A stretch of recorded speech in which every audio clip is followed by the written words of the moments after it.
घनघोर वन में ऊंचे ऊंचे वृक्षों के बीच एक नन्हा वानर बालक खेल रहा था। पर यह कोई साधारण बालक नहीं था। यह था पवन पुत्र हनुमान, जिनकी चपलता और पराक्रम ने संपूर्ण वन्य जीवों को चकित कर रखा था। कभी वे सिंह की पूंछ पकड़कर उसे चारों ओर घुमाने लगते, तो कभी बलशाली गजराज की सूंड पकड़कर उसकी शक्ति को परखते।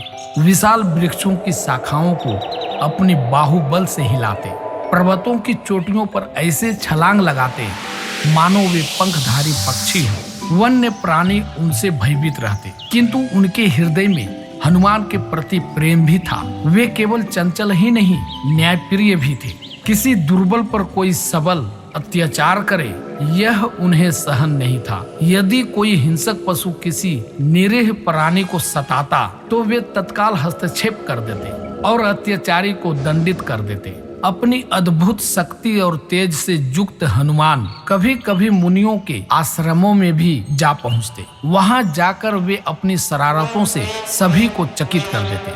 कभी किसी ऋषि का आसन हटाकर दूसरे के पास रख देते, तो कभी किसी का मृग चर्म लेकर वृक्षों पर कूदने लगते। किसी के कमंडल का जल बहा देते, तो किसी का पाठ करते समय लिखा ग्रंथ फाड़कर उड़ा देते। ऋषिगण इन बाल लीलाओं को सहते रहते, क्योंकि वे जानते थे कि यह बालक कोई साधारण जीव नहीं, बल्कि किसी दिव्य उद्देश्य की पूर्ति के लिए जन्मा है। किंतु जब हनुमान ने उनकी जटाएं खींचना, उनके ध्यान अवस्था में व्यवधान डालना और उनके यज्ञ का उपयोगी वस्त्रों और पात्रों को नष्ट करना आरंभ कर दिया, तब उनका धैर्य टूट गया। हनुमान की चंचलता अब सीमा पार कर चुकी थी। माता अंजना और पिता केसरी ने उन्हें बार बार समझाने का प्रयास किया, किंतु बालक हनुमान पर कोई प्रभाव नहीं पड़ता। अंत में वे ऋषियों के पास पहुंचे और विनम्रता पूर्वक प्रार्थना की, हे तपोधन, यह बालक हमें कठोर तपस्या के पश्चात प्राप्त हुआ है। कृपया इस पर अनुग्रह करें और इसे ऐसा उपदेश दे जिससे इसका स्वभाव परिवर्तित हो। आपका आशीर्वाद ही इसे सच्चे ज्ञान की ओर प्रवृत्त कर सकता है। माता पिता की इस करुण प्रार्थना को सुनकर ऋषियों ने विचार किया।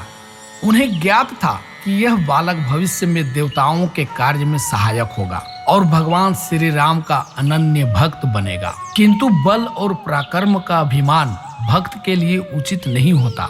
केवल विनम्रता और भक्ति भाव से ही ईश्वरीय कार्य संपन्न किए जा सकते हैं।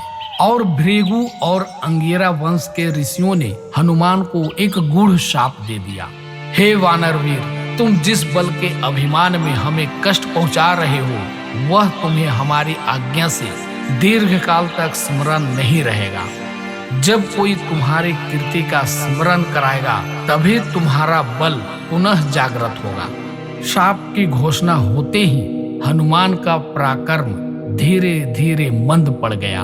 वे अब एक साधारण बालक की भांति शांत और सौम्य हो गए।